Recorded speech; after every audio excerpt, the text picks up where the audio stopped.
Hello, my name is Jacob, and today we are going to be talking about the Divine Damsel of Devastation for my little project thingy thing.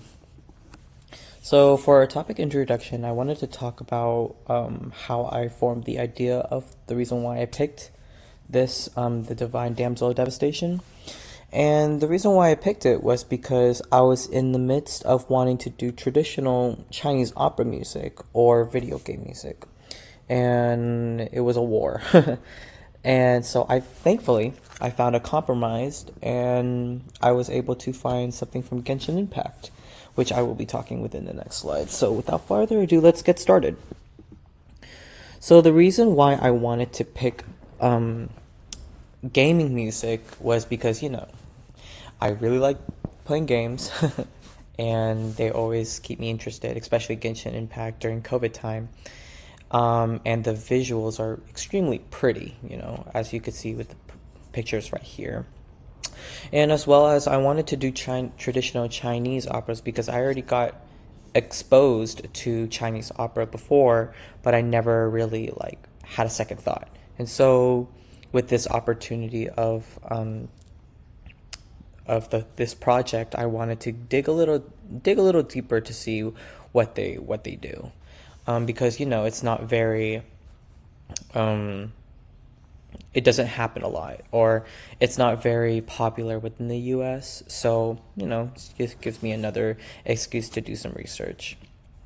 So for the context, Genshin Impact is basically an action role playing game created by MiHoYoWare. It basically has a lot of vibrant colors, vibrant action, a lot of appealing and colorful characters telling their own story, and that a game that has those elements is very appealing to many people.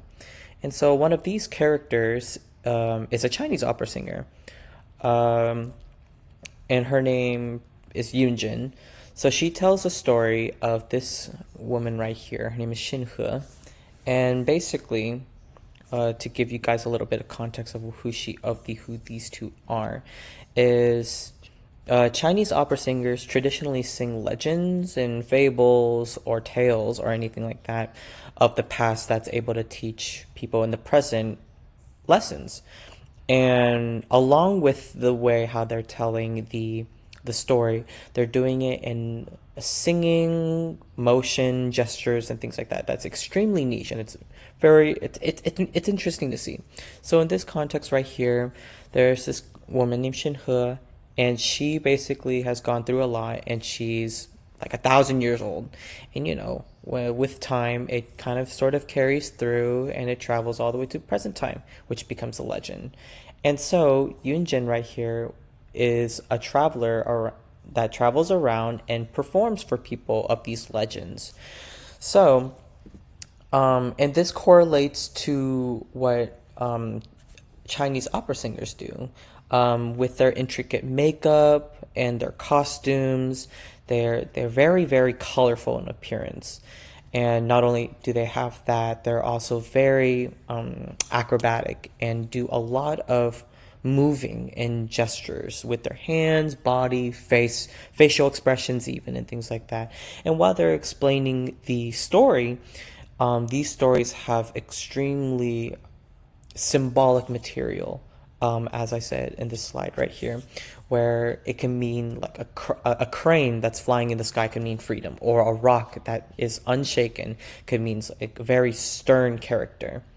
And so this type of music dated all the way back into the Three Kingdoms period, which was a very, very long time ago. So now we are going to play the soundtrack, and I'm just going to be playing a couple of here, and I'm just going to give a brief discussion or a brief explanation of the culture of the two.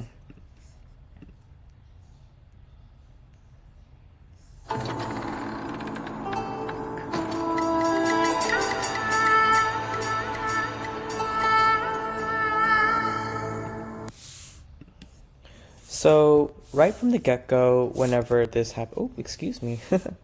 So right from the get-go with this soundtrack right here, you can hear the traditional instruments with the percussion as well as the quote unquote Chinese guitar, as they call it. And you can hear the way how she sings. It's very high pitched. It's the vibrato control of her is actually insanely well. And it's just, it's something that you don't hear in modern American culture. Um, so yeah, it's just something to think about. So whenever we skip all the way to 56 up in here,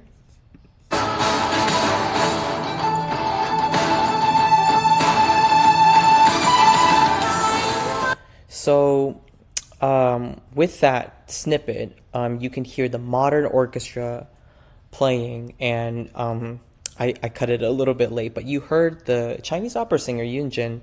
She's singing along with the um, modern orchestra, and I think this is extremely common. Well, actually, I wouldn't say it's extremely common. I would just say that it's not a rare sight to see modern orchestras being able to emulate different culture, cultural musics and things like that. So I think it's very, very nice to listen that Genshin Impact has um, hired a bunch of like a modern orchestra to be able to accompany for the the Chinese soap operas. And it's not exactly the easiest thing in the world to do. Um, and so whenever you're thinking about the way how they produce this, it's just very fascinating on how much they take into account of wanting to make it authentic, but in a very modern way. So whenever we skipped all the way to 1 minute and 38, here you guys go. 神女劈冠到这里本该接近尾声，但今日我再添一笔，唱与诸位听。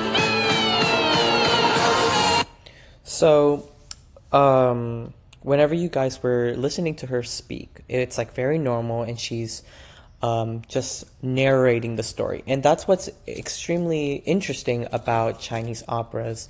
It's the way how they're able to play as the character as well as be the narrator. And so whenever she switches to that high pitched voice, she's back into the element of being a Chinese opera singer. And so it's just, it's very interesting. It's very particular because you don't really hear all that much about, the switching of her quote unquote falsetto. And yeah, it's definitely something to think about. And so for my conclusion, you guys can read it, but I'm just going to go off book here. I think being able to do this research about Chinese opera has been really insightful in the way how like I can appreciate how Genshin Impact is so aware of the culture because MiHoYo is a Chinese-based company. And with the knowledge that like Chinese opera singers aren't that popular right now, being able to give a platform, aka Genshin Impact, to give exposure to Chinese opera singers. It's very interesting because a lot of our players, well, there are a lot of players over in China, but there's also a big, I wouldn't say bigger, but a big, vast audience of, I would say like American or like UK viewers as well that like have no idea what Chinese opera singing is. So being able to give them the opportunity to be exposed and be interested in it is just an extremely well thought out plan of having content for people to be engaged in. So with that, that's pretty much it for my presentation. It wasn't very long. I really hope you guys, if you guys are interested, it's only 3 minutes of your time. Please listen to the whole thing with headphones. It's very amazing. It does move you a lot. So thank you guys for watching my little video. Hope you guys have a great day.